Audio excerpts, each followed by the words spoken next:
Hello, welcome to Isa's Journal. Today, I'm going to share some of my travel must-haves.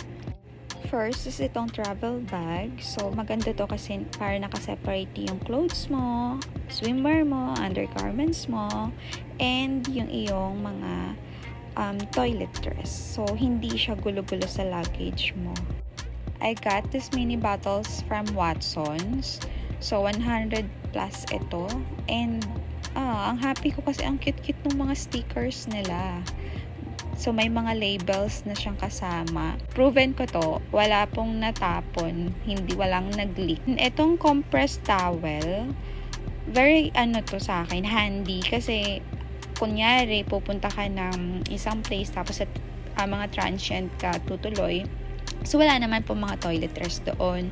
Walang free towel. So, kung ito yung dala mo, ang laki niyang luwag, sa space kasi hindi ka na magdadala ng bulky na towel.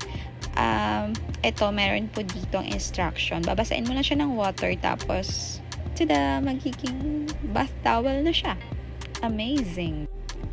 So, this one, lagayan ng perfume po ito. So, since we're not allowed sa plane na magdala ng malaki, diba? So, nililipat ko na lang siya dito. Actually, for daily use ko po ito. See? Ang cute niya din, diba? I also have this gadget bag. Gadget bag, basta yun yung tawag ko dito. So, kasya dito yung power bank ko, yung AirPods ko, charger, or kung ano pang mga gadgets na gusto mo ilagay. Meron to parang garter. So, siya yung nag-hold para at least hindi sila magkalat-kalat. Meron din tong zipper dito. So, kung may mga iba ka pang abubot na ilalagay dyan. So, naka-zipper siya. Again, daily use ko din po ito.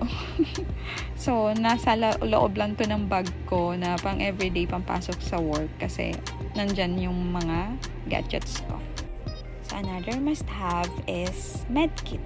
Actually, hindi lang kahit nagta-travel eh. Ako, nasa bag ko lang ito. So, daily, dala-dala ko po ito. Kasi kapag may pumupunta tayo sa mga places or areas, hindi naman po laging mayroong accessible na drugstore. Kaya importanteng meron tayong dala ng sarili nating medkit. Ladies, so, para sa akin, must have to pag nagta-travel. Kasi, bukod sa konti lang yung ganong undergarments na dadalhin nyo, alam nyo na yung kung ano yung tinutukoy ko. Bulky din kaya yun pag nagdala, diba? Lalo na kung naka-backpack ka lang, even nga naka-luggage. At least ito, ganyan lang siya kaliit. So, tipid sa space.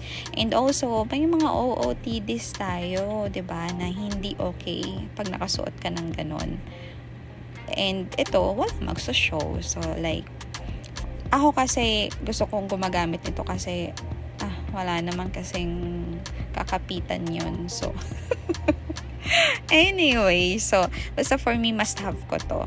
And itong gamit ko kasi is trusted ko na. Dalawang size tong sa akin. Ito, maliit na size. So, yung area lang talaga na yun sa gitna yung matatakpan. And then, meron din akong medyo bigger size para medyo full yung coverage niya. Meron din akong double-sided tape. Dala ko din to. Kasi, maliit lang naman siya. Kasi again, 'di ba, may mga dresses tayo or mga sexy na blouses na konting kilos mo, pwede kang masilipan. So, para ma-secure mo yung mga edges. So, walang masisilip kahit anong gawin mong kilos dyan. Kasi kahit naman nagsusuot tayo ng mga sexy outfits, so, let's make sure na safe pa din tayo, girls. Okay? Walang silipang mangyayari. Okay? Then, this one, ano ata tawag nito? Waterproof bag ba? Cellphone bag? Whatever. So, sinalba nito yung pag-record ko ng videos nung nasa Boracay kami kasi sumabay sa amin si Typhoon Dodong. So, grabe talaga yung ulan. Pero, nakapag-take pa rin ako ng mga videos dahil dito. Hindi lang naman to gamitin kasi yon. So, ang ginawa ko, nilagay ko dito yung phone ko, yung pera ko, yung ID ko, syempre. Tuwing aalis tayo dapat lagi tayong may dalang ID. So, ano man mangyari, diba, may mapagkakakilanlan sa'yo na kunod. So, ito, kahit umuulan, ito na rin yung ginawa kong bag pala. So, may lalagay akong video clip dito later na nag-dinner kami sa La Carmela. Ito lang yung dala-dala kong bag kasi nga umuulan. So, pag magbe-beach kayo or kahit hindi magbe-beach, pwede kayo magdala nito. Just in case lang, diba, na biglang sumama yung weather. See, tuloy pa rin ng vlogging. Ito namang slippers na to, i-recommend ko to kasi alam mo yung parang bagay siya sa lahat. Kasi di ba pag nagta-travel tayo, minsan dala-dalawa, tatlong slippers yung dala-dala natin kasi iba yung slippers natin or footwear papunta. Pagdating naman sa beach, iba din. So ito kasi parang bagay siya sa lahat. May video clip din ako ilalagay na suot ko to nung nakadress ako, suot ko siya lang naka-shorts ako. Pero it looks good. Well, for me and also lightweight lang to. Parang nasa 300 pesos lang ata ito.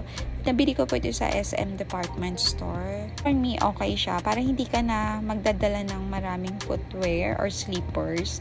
Ito lang. Ito na yung suot mo papunta. Ito na rin yung suot mo habang nasa beach ka. Kasi nga, bagay siya sa lahat. This one is laundry bag. So, etong laundry bag na to, hiningi ko to sa hotel kung saan kami nagstay dati. Tapos, nung nakabalik na ako ng Manila, hindi ko siya tinapon. Nilabahan ko siya kasi dala-dala ko to every time magta-travel ako. Dito ko nilalagay yung mga madudumi kong damit. Kasi ayan, ang cute niya. Nalalak siya. Ayan, diba? Ito yung nakadress ako na yung slippers na yun yung gamit ko. So, diba, ayan yung bag na sinasabi ko. And ito din yung naka-slippers ako na naka-shorts. Thank you for watching.